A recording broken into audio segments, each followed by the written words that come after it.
tersebut.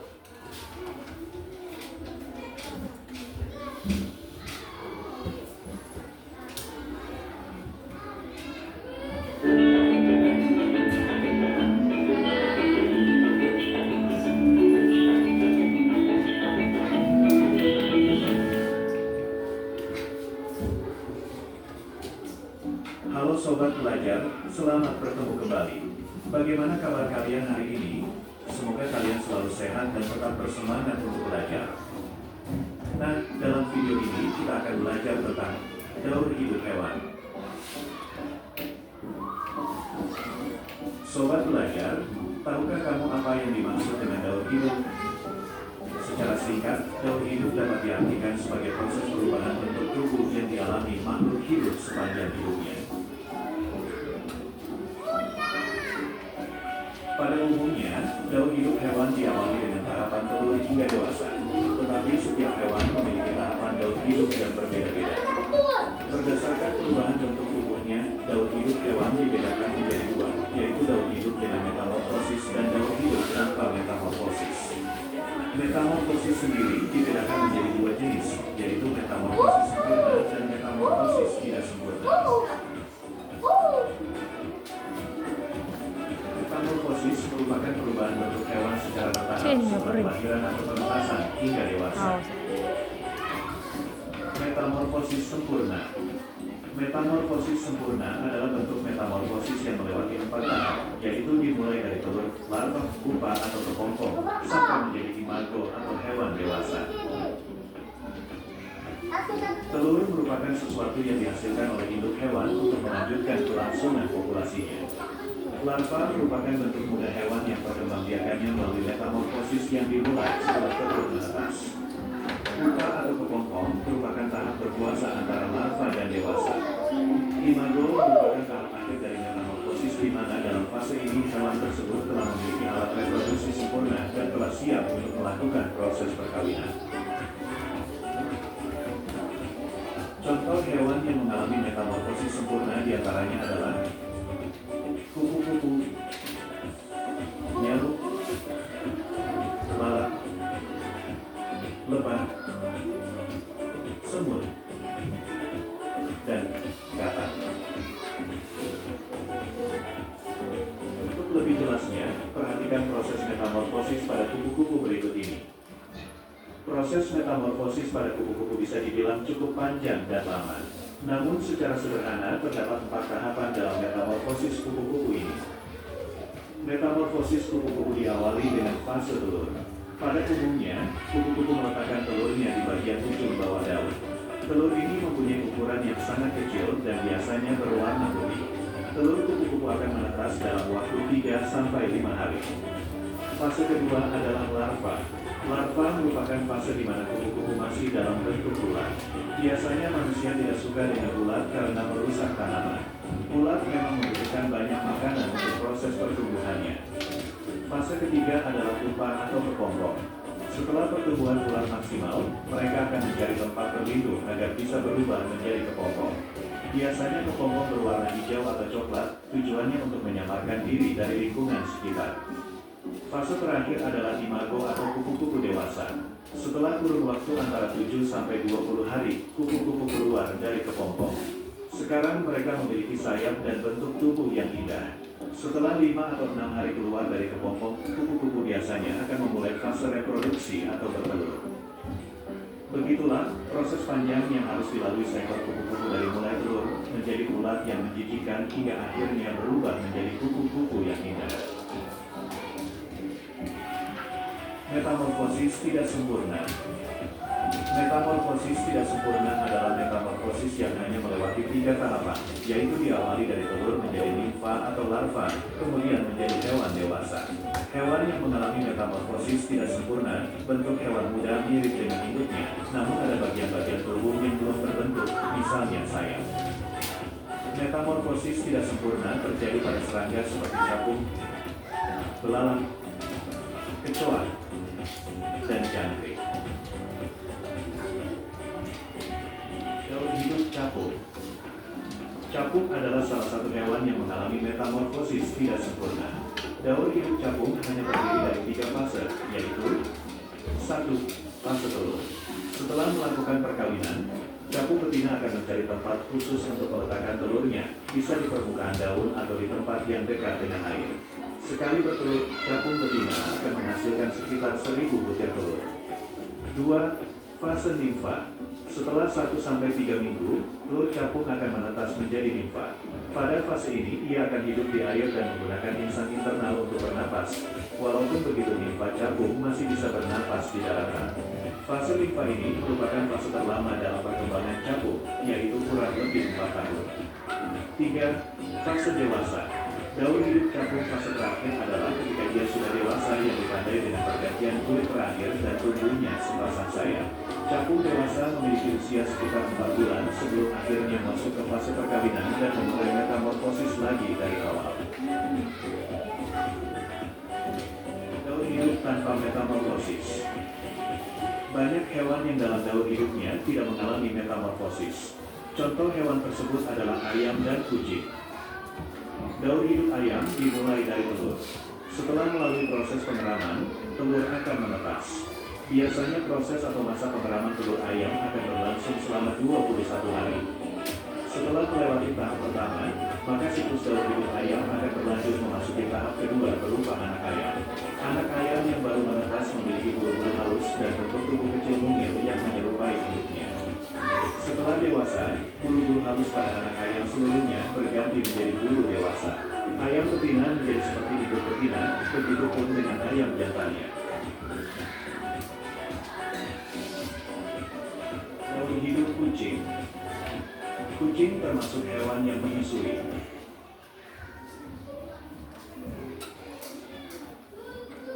Pada umumnya, hewan yang menyusui berkembang biak dengan beranak. Daur hidup kucing diawali dengan fase anak-anak. Ketika baru dilahirkan, indera anak kucing belum berfungsi dengan baik, yaitu belum bisa melihat dan mendengar. Namun indera penciumannya sudah sangat sempurna. Fase daur hidup kucing yang kedua adalah memasuki remaja yang terjadi ketika sudah berusia 7 bulan hingga 1 tahun. Pada fase ini, perilaku gemar bermainnya mulai berkurang. Fase ketiga adalah kucing dewasa. Kucing dikatakan dewasa setelah berumur lebih dari 1 tahun.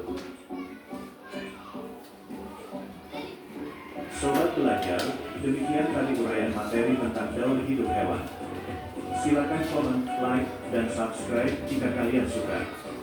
Sampai jumpa. Sudah menonton video mengenai daur hidup hewan? Dapat dipahami? Sekarang ada yang ingin ditanyakan? Tidak? Sekarang Ibu minta kalian diskusi per kelompok mengenai daur hidup hewan dan mengenai video yang kalian tonton tadi. Jika ada yang belum dimengerti, silakan dipertanyakan kepada Ibu. Karena setelah diskusi kita akan mengisi soal yang telah Ibu tempel di papan tulis. Kita menggunakan model pembelajaran TGT atau Team Games Turnamen, yang mana di setiap kelompok ini Ibu telah menyediakan 5 kartu soal, dan setiap kartu soal itu memiliki nomor urut. Tadi kan sudah Ibu bagi, setiap kelompok memiliki nomor urut masing-masing. Nomor 1 sudah ada kan sampai nomor 5? Nanti jika Ibu nomor 1 mengerjakan nomor 1, maka setiap perwakilan kelompok nomor urut 1 itu maju ke depan untuk mengisi soal yang ada di papan tulis. Dan itulah seterusnya sampai soal nomor 5. Oke, sekarang silakan diskusi per kelompok.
Yang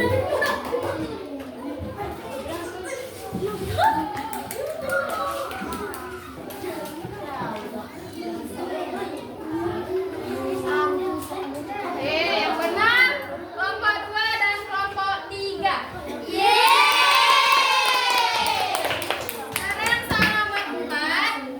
Mengapa katak disebut binatang amfibi? Jawabannya apa? Karena Hidup di dua alam. ya, karena hidup di dua. Iya, salah beli. Sekarang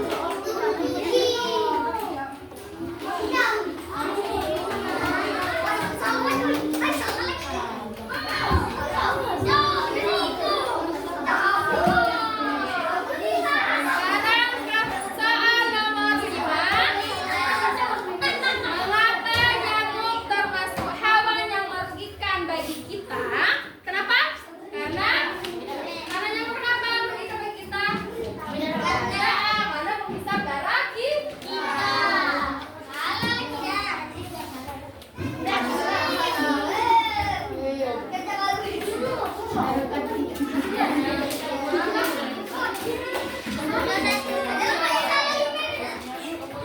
Wow. Ternyata kelompok 2 dan kelompok 3 yang banyak benar. Tepuk tangan dulu Bapak-bapak.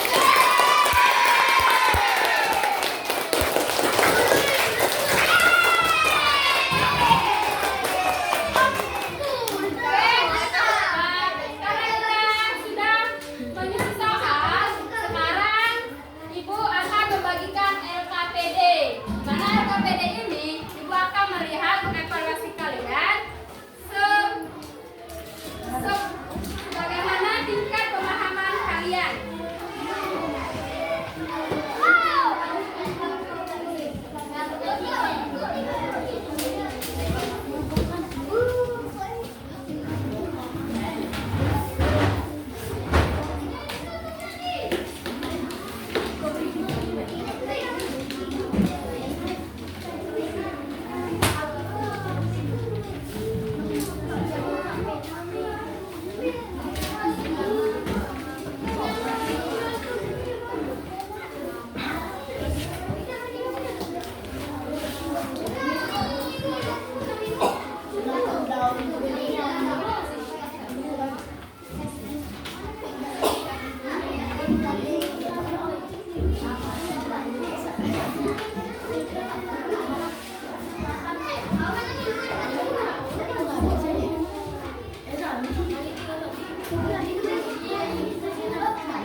Ibu.